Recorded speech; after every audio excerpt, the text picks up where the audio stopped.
एक देश का राष्ट्राध्यक्ष आता है, भारत के प्रधानमंत्री रिसीव करने जाते हैं, अपने कार्यालय लेकर आते हैं और वो तुरंत वापस चले जाते हैं। 2.5 घंटे के अंदर ऐसा क्या था?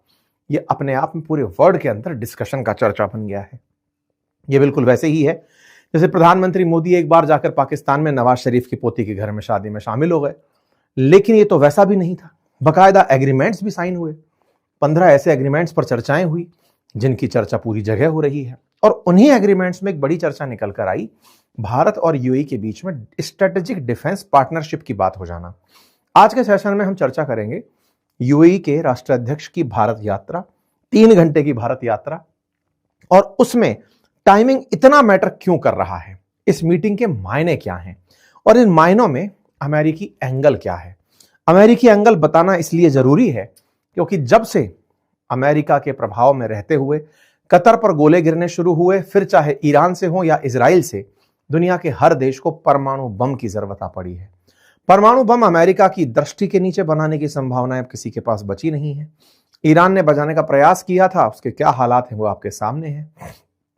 इस बीच में सऊदी ने पाकिस्तान के साथ एक डिफेंस पैक्ट कर लिया, ये कहते हुए कि मुझ पर अगर कोई हमला होता है तो तुम मेरे साथ रहना। सऊदी के बाद गल्फ में अगर दूसरा कोई सबसे पैसे वाला देश है वो है यूएई यानी कि संयुक्त अरब अमीरात, और उसके राष्ट्रपति की भारत यात्रा मायने तो रखेगी। सोमवार को जब ये भारत पहुंचते हैं तो पालम एयरपोर्ट पर भारत के प्रधानमंत्री इन्हें रिसीव करने जाते हैं। ऑफिशियल अनाउंसमेंट आता है, तस्वीरें बाहर निकल कर आती हैं। आप जब बाहर आते हैं तो इनका बड़ा ही भव्य तरीके से रेड कारपेट पर स्वागत होता है। समय को बचाने के लिए अपनी तरफ से भारत ये बताने के लिए कि यूएई कितना हमारे लिए मायने रखता है, भारत के प्रधानमंत्री यहां जाते हैं। आपको मैं बताता चलूं कि भारत इन पर्सन अगर देशों के साथ व्यापार की बात की जाए तो नंबर 1 व्यापार करता है चाइना के साथ, नंबर 2 पर यूएसए के साथ, और नंबर 3 पर जिस देश के साथ व्यापार करता है उसका नाम यूएई ही है। भारत और यूएई के बीच 3rd लार्जेस्ट ट्रेड पार्टनरशिप है। ऐसे में एक ऐसे देश को भारत के द्वारा इस तरह का वार्म वेलकम मिलना और इन वेलकमों के मायने निकलना लाजमी है। आइकॉनिक तस्वीर प्रधानमंत्री की, जब वो अक्सर किसी राष्ट्राध्यक्ष को अपनी गाड़ी में लेकर चल रहे होते हैं तो ऐसी तस्वीरें आना सामान्य सी बात है। तस्वीरें आती हैं इनके आपस में मिलने की, तस्वीरों में आते हैं एक झूले पे झूलते हुए तस्वीर। कभी शी जिनपिंग को झुलाया था, आज शेख नहयान को झुलाया गया है, लेकिन ये झूला गुजरात का है और इसे इन्हें भेंट कर दिया गया है। तस्वीरें आती हैं इनके साथ में आए डेलीगेट्स के साथ प्रधानमंत्री की मुलाकातों की, साथ में हुए एग्रीमेंट्स के साइन होने की। ये सब इतना तेजी से हो रहा था कि जिन्हें देखकर लग रहा था कि ये केवल और केवल आने का दस्तूर निभाना था, बाकी सारे काम तो संभवतया पहले से ही होकर रखे थे।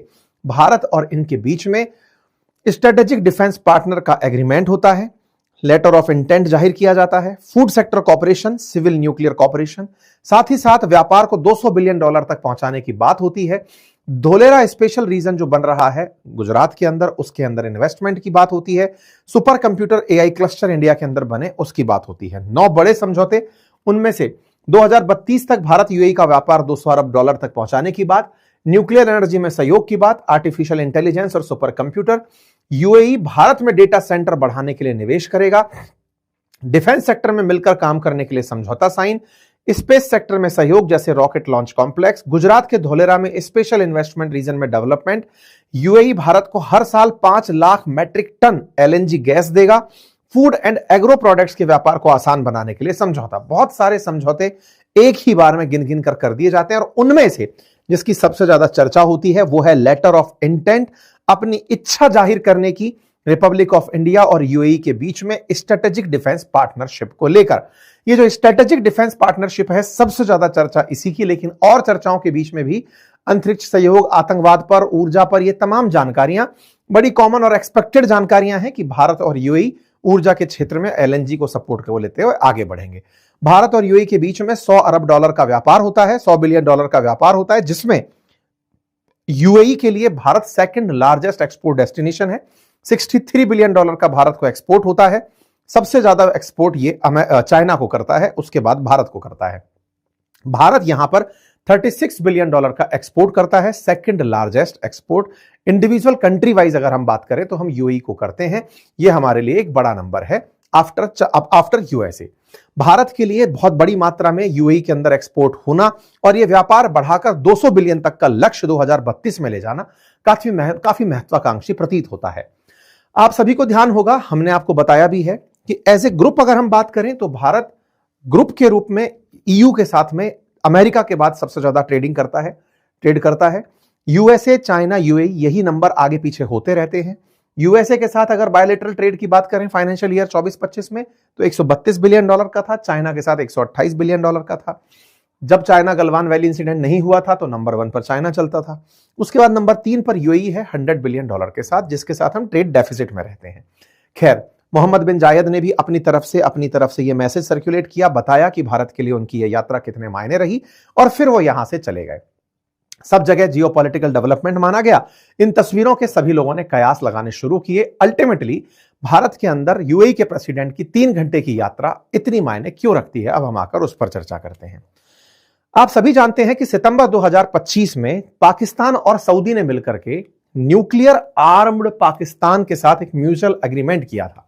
सऊदी का पाकिस्तान के साथ जो एग्रीमेंट था उसमें यह कहा गया था कि अगर पाकिस्तान पर कोई हमला होगा तो सऊदी साथ खड़ा होगा और सऊदी पर अगर कोई हमला होगा तो पाकिस्तान साथ खड़ा होगा। इस पर हमने सेशन भी किया था, हमने आपके साथ में जानकारी भी साझा की थी कि यह कितना मायने रखता है वैश्विक रूप से, तब जबकि न्यूक्लियर वेपन रखने वाले देश सीमित हैं।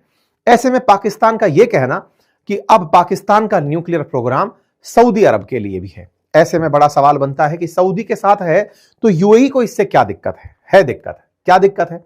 असल में मिडिल ईस्ट में अगर टर्की को हटा दिया जाए तो सऊदी के बाद दूसरी कंट्री यूएई ही आती है। टर्की को हटा दिया, मैं क्यों बोल रहा हूं, क्योंकि तुर्की नाटो का मेंबर भी है और ईयू के साथ भी पैर अड़ा के चलता है। ऐसे में सऊदी के बाद दूसरा सबसे बड़ा देश यूएई ही है और दोनों जीसीसी के मेंबर हैं, बढ़िया मित्र हैं। गाजा के मामले पर दोनों एक जैसा विचार भी रखते हैं। लेकिन हाल ही में जब ईरान इजराइल शुरू हुआ, सीरिया में तख्ता पलट हुआ, ईरान के खिलाफत चीजें होने लगी, तब इन सबको कहीं ना कहीं अपनी सुरक्षा को लेकर चिंताएं बढ़ने लगी कि गलती से ईरान ही हम पर कभी गोला चला दिया तो हमारा क्या होगा। ईरान जस्ट सामने रहता है और सऊदी जो है, यूएई जो है, वो थोड़ा अमेरिका के साथ प्रो अमेरिका है। ऐसे में अगर इनसे दुश्मनी निभा दी गई, अगर इनके साथ एक डिफेंस पैक्ट रहा हो भारत का कि अगर तुम्हारे ऊपर कोई भी गोला चलाएगा हम तुम्हारे साथ हैं, तो शायद इनके ऊपर ये बम चलाने की हिम्मत ना करें। यानी कि एक प्रकार से ये दोनों से तो एक अपने आप में चिंता है ही है, इन दोनों की भी आपस में चिंता है। किन दोनों की? पड़ोसियों की। सऊदी अरेबिया और यूएई बॉर्डर शेयर करते हैं, बढ़िया मित्र हैं, जीसीसी के मेंबर हैं, एक साथ एक ही राग में बजते हैं, सुन्नी राष्ट्र हैं। दिक्कत क्या हुई कि इन दोनों के इंटरेस्ट यमन को लेकर के अलग हैं। सऊदी ने हाल ही में यमन के अंदर एयर स्ट्राइक की, जहां एयर स्ट्राइक की वहां पर कहा जा रहा था कि यूएई ने अपनी तरफ से डिफेंस का सामान भेजा था। जब डिफेंस का सामान भेजा तो सऊदी ने यूएई के डिफेंस इक्विपमेंट्स को टारगेट कर दिया और इस पर साफ साफ सऊदी ने कहा कि यूएई आपको यहां से पीछे हट जाना चाहिए। और भाई साहब, इसके दबाव में, सऊदी के दबाव में यूएई पीछे हट भी जाता है। इस पर भी हमने डिटेल सेशन किया था और बताया था कि सऊदी और यूएई झगड़ लिए। उस समय सऊदी के साथ पाकिस्तान खड़ा था, यानी कि न्यूक्लियर वेपन आर्म स्टेट खड़ा था। यूएई सऊदी से छोटा देश है, कम पावरफुल देश है और उसके साथ साथ कोई खड़ा भी नहीं है। भारत सऊदी से ज्यादा व्यापार यूएई के साथ करता है और ऐसे में अगर हम इसके साथ ज्यादा व्यापार करते हैं तो ज्यादा जिम्मेदारी रखते हैं। यही कारण है कि भारत यूएई की ये मित्रता के मायने निकाले जा रहे हैं। इनका ऐसे दौर में बीच में चले आना बहुत सारे मायने लेकर आ रहा है। टाइमिंग पर सवाल उठ रहे हैं कि कहीं ये तो नहीं कि यूएई भारत से वही वाला डिफेंस पैक्ट चाहता है जो सऊदी पाकिस्तान से चाहता है। भारत की तरफ से अनाउंसमेंट भी होता है कि हम लोग स्ट्रेटेजिक डिफेंस पार्टनरशिप को एक नए डिफेंस एग्रीमेंट के तहत बात करने के लिए तैयार हुए हैं।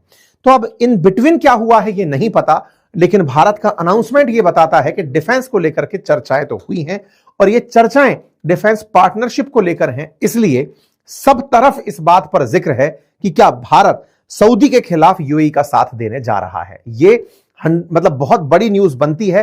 पाकिस्तानी लोग इसके वैसे मजे लेते हैं कि भारत नकल कर रहा है सऊदी और पाकिस्तान के पैक्ट की। लेकिन मैं आपको यहां पर एक बात और याद दिलाना चाहूंगा कि भारत केवल यूएई के साथ ही नहीं, सऊदी के साथ भी मित्रता रखता है। सऊदी के साथ मित्रता रखता है, यह बात आपको तब पता चली होगी जब हमने ऑपरेशन सिंदूर में पाकिस्तान पर बम बरसाए थे। उस समय सऊदी के ही विदेश मंत्री चलकर सबसे पहले भारत आए थे जयशंकर साहब से मिलने कि सर इन लोगों को मत मारो, बहुत मार दिया, अब रुक जाओ। यह बात कहने के लिए सऊदी की तरफ से ही विदेश मंत्री आए थे। यह दर्शाता है कि भारत दुनिया में सभी देशों के साथ जो आपसी सामंजस्य लेकर चलता है, उसी क्रम में यूएई के साथ, क्योंकि वो ट्रेडिंग पार्टनर है, उसे लेकर आगे बढ़ रहा है। लेकिन हां, आगे बदलती समीकरणों पर तो क्या ही कहा जा सकता है। आप लोग क्या सोचते हैं? अपनी राय जरूर बताइए। इस तस्वीर के मायने क्या हैं, अवश्य समझाइए। फिलहाल के लिए इतना ही। चैनल पर नए हैं तो सब्सक्राइब कर लें। अपनी पाठशाला एप्लीकेशन पर मेरा पढ़ाया हुआ कोर्स उपलब्ध है, जाकर आप उसे पढ़ सकते हैं। History, geography, polity, economy, GS foundation for UPSC and state PCS. Class में पढ़ाई गई बातों का नोट्स प्रॉपर तरीके से तैयार है, आप उन्हें भी प्राप्त कर सकते हैं। फिलहाल के लिए इतना ही। अपना ख्याल रखें। बहुत बहुत धन्यवाद।